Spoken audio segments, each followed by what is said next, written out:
In this video, I'm going to tell you what a birth chart is, the components of a birth chart, how to do a basic reading, how to pull your own chart, and I'm also going to give you some resources so that you can dive deeper into the subject of birth charts and give you a lot of tips.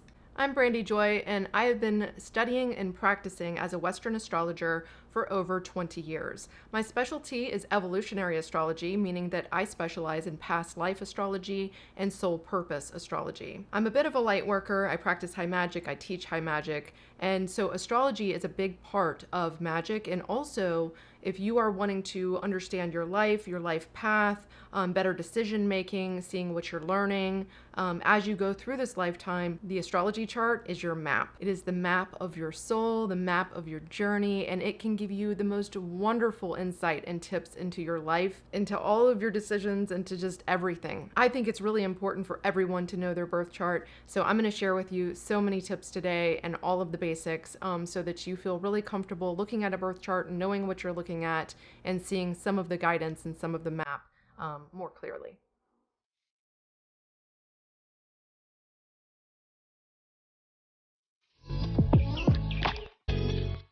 So astronomy is a science, right?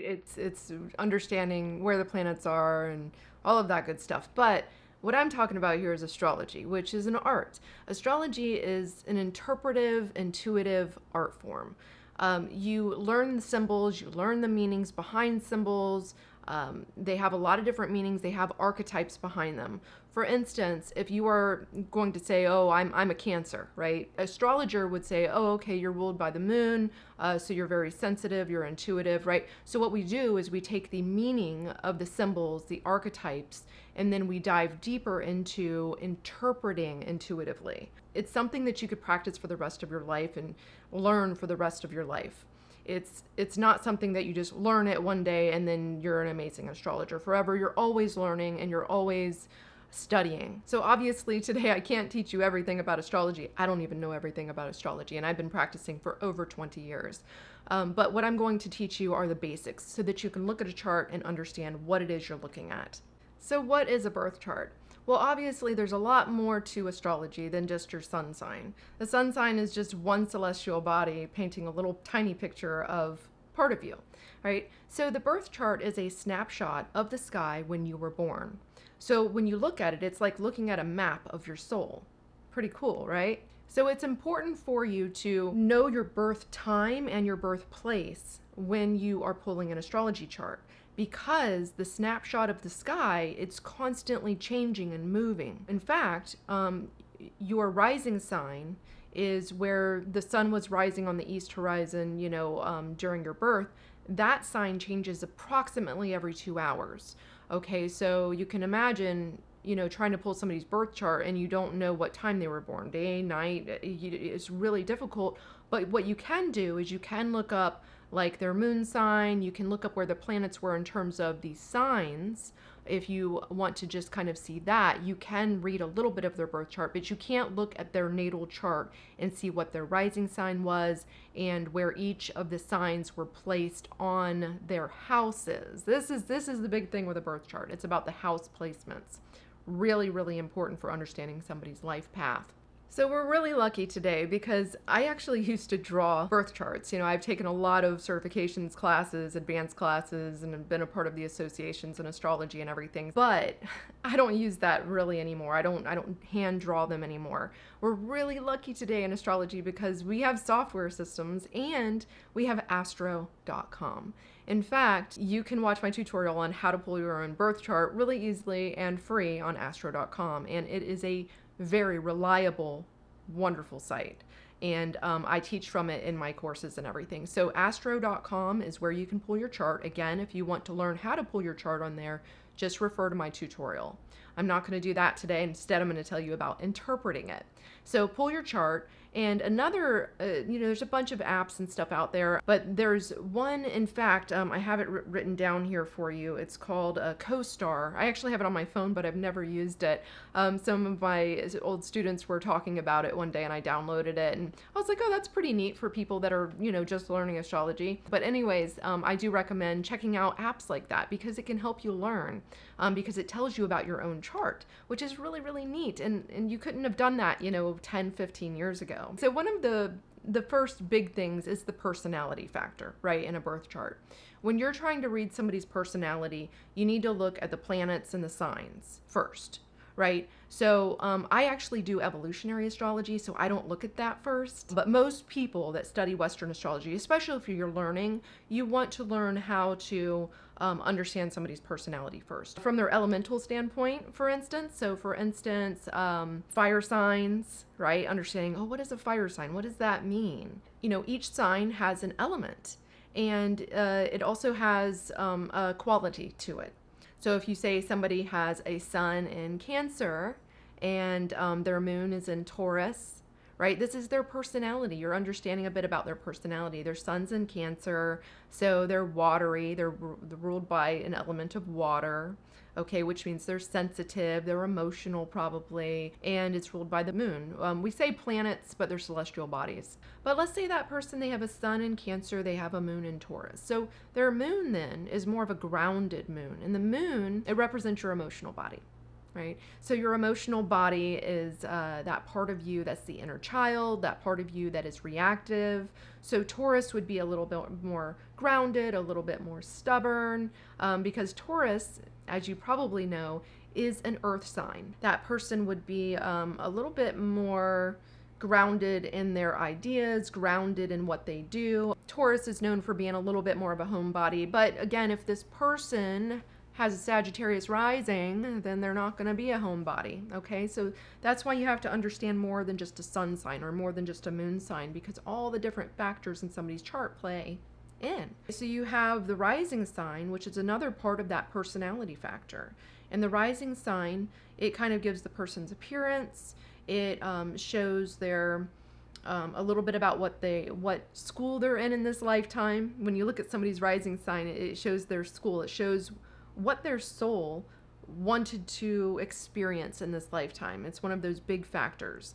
So if that person's rising sign is Capricorn, right, they're going to, again, be an earthy type of person. They're probably going to be somebody that is focused a little bit on maybe work or career or their social reputation or being an authority. They might come off that way. They might come off very serious, because Capricorn's a very serious type of archetype. So the sun, the moon, and the rising sign are three of the basic personality factors in your chart. And you look at the signs to see the qualities, to see and understand, how does this person's personality kind of come out at me? And if you ever notice, some people say, I don't really relate to my sun sign. You might even say that. And that's because your sun sign is what you have to become in this lifetime. It is what you are aspiring to, because the sun lights up your life. It lights up your life path. So when you resist being that energy or that archetype of your sun, you're resisting your life path.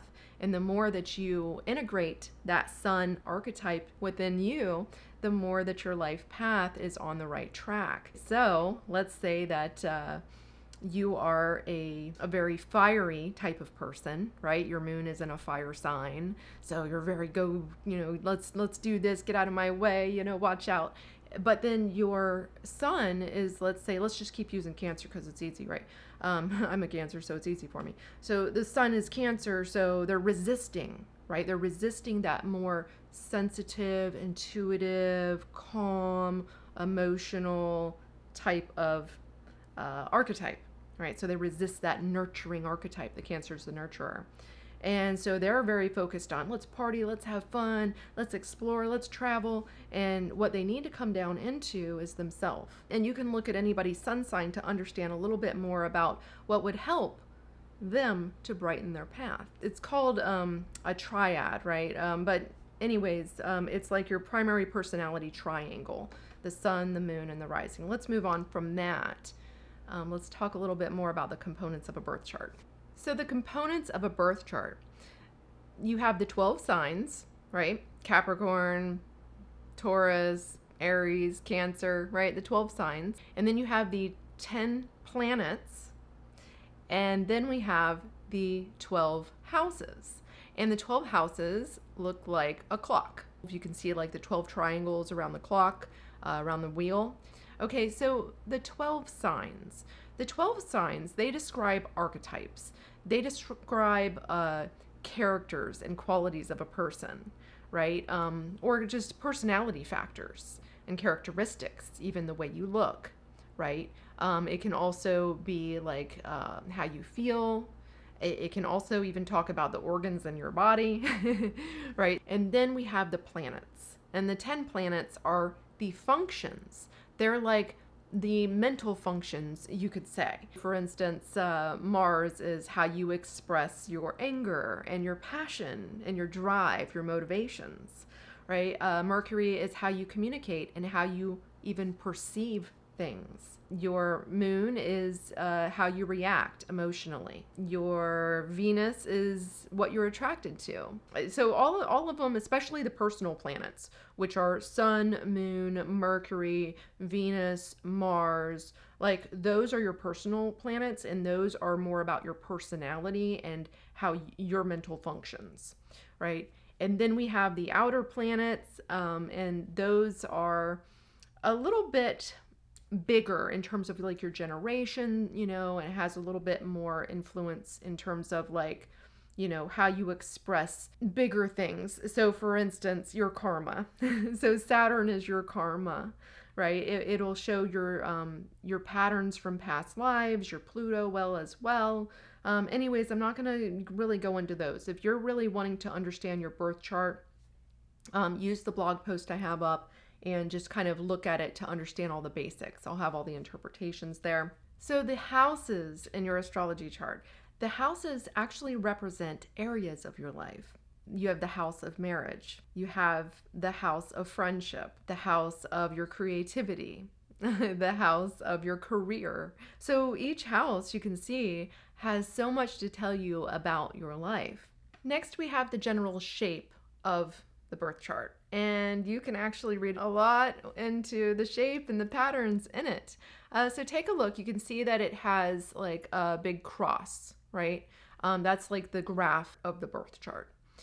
Now, if your planets, if they are clustered in an area, it's going to tell you a lot about your life. So if your planets are clustered mainly at the top of your chart, that is what I call the we and the thee area of the chart. So that would mean that a lot of your challenges in life, a lot of your growth in life, a lot of your circumstances are in more of the public eye, or even just has a lot to do with relationships and other people in your life. So a lot of your growth would be connected to other people. It would be more around other people, affected by and to other people. It's just like other people are a big part of your life. Now, if most of your planets are on the bottom half of your chart, then that would mean that you have more of a private growth, right? Your growth and your challenges and things that happen to you are very internal, very in the home, right? Because these are the houses of like your home life, your creativity and children, your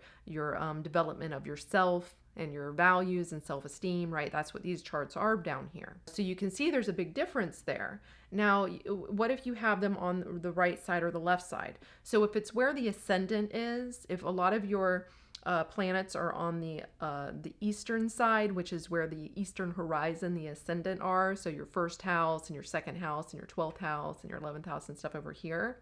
That would mean that you have a lot of control over the circumstances in your life. You're able to influence your environment more and your circumstances more and do more molding and manifesting in your life. I don't know if I believe this theory, but it is a theory, and some astrologers go with it. It's not something I practice, so I'm just telling you the theory. If your planets are on the other side, more the west side, then they say that your life is more karmic, that other people are influencing your life more. So you're attracting like karmic mates, you're attracting karma, you're learning, and it's shaping you more. You can also you can look at the chart as patterns. So if you see a lot of planets all over the place, scattered everywhere, that is a scattered chart. And that one is, it's called a splash, right? And that means that it's very equal in a lot of ways, and a lot of different things that are going on in your life. So you get along with a lot of different types of people. You have a lot of different experiences and changes in life, right? So there's a lot of patterns. There's bowl patterns, and there's ones where they're all clustered in one area of your chart. But anyways, there's tons of those. And I'm going to show you some resources at the end here and share some books with you so that you can learn more about those patterns and everything. And then we have the lunar nodes, which are one of my specialties as an evolutionary astrologer.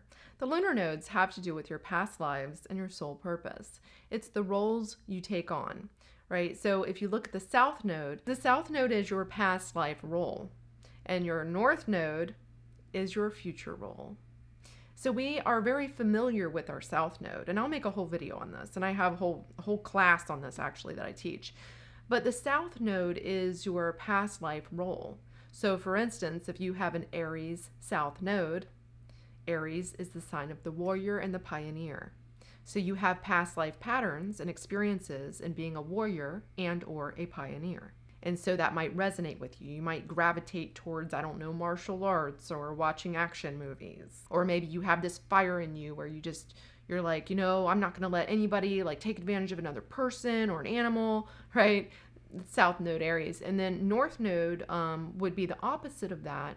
So the opposite of Aries is Libra. So that means in this lifetime, you're learning Libra. You're getting away from that south node familiarity of being the warrior and the independent and the pioneer. Now you're becoming the partner. Libra is partnership.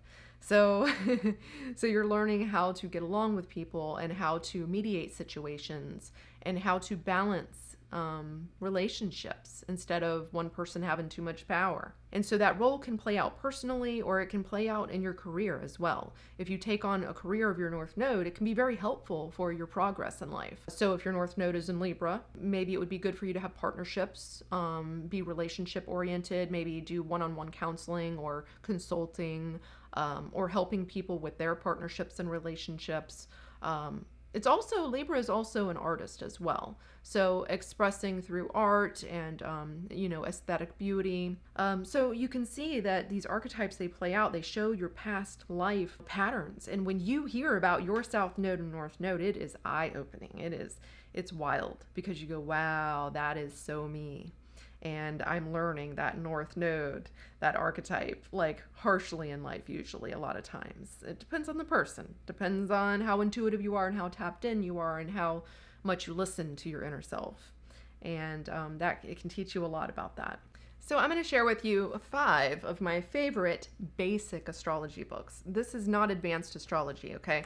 I have tons of those that I talk about in my courses and share those with you, but I also have these for people that are just learning, trying to understand a birth chart, because it is a big thing to try to understand, right? My favorite, one of my absolute, you must have, is Astrology, Psychology, and the Four Elements by Stephen Arroyo, one of my absolute favorite astrologers, psychologist. He's a marriage counselor. And so he writes books on karma and relationships and all that good stuff. Really wonderful books. So this one right here, I think is going to be one of your main ones you should get. Okay. I'll put the links below for you. This one is Chart Interpretation Handbook by Stephen Arroyo. So this one, you can see I have little bookmarks and little things in here because I still use this, and I've been practicing for over 20 years because it is fantastic. I'm telling you. You can see here he goes over the the guidelines for like Moon and Scorpio. He even shows you the symbols and stuff like that. Anyways, awesome book.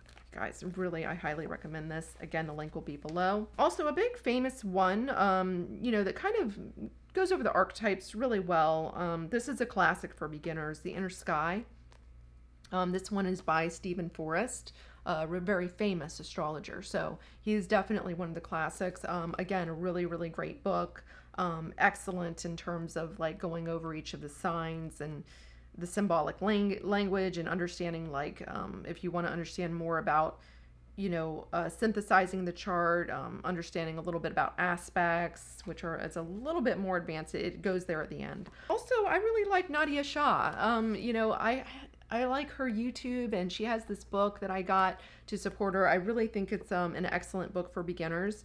She goes over the mythology and really a lot of the basic stuff that you need when you're learning astrology. This is a history of divination and philosophical considerations, introduction to the planets and the elements and houses and chart points, aspects, rulerships. So really, really good stuff. I do recommend this book. I think it's fantastic. This one right here is The Complete Notebook by Kevin Burke. Okay, so again, I'll link this below for you, and it's really good. It's like he goes over each one. He goes over the nodes in each of like Aries, Libra, Taurus, Scorpio, like I was teaching you, Gemini, Sagittarius node, Cancer, Capricorn node. So he goes over each one and gives you like a nice little chapter on each one. So again, highly recommended. So those are the basic books that I do recommend and think that anybody that wants to be an astrologer or just even learn how to read their own chart, these books are the best. So just choose one and check it out. And if you have any questions, I teach this stuff. We have workshops every weekend. I demonstrate evolutionary astrology readings, and I teach this in my magical mystery school. I also have the courses set aside if you just want to take astrology courses from me or something. But brandyjoy.com, check it out. And I hope to hear from you about this video. Let me know if you like the astrology stuff, because I'll keep going on astrology. I could talk about it all day, obviously. So, all right, thanks for watching, and see you next time.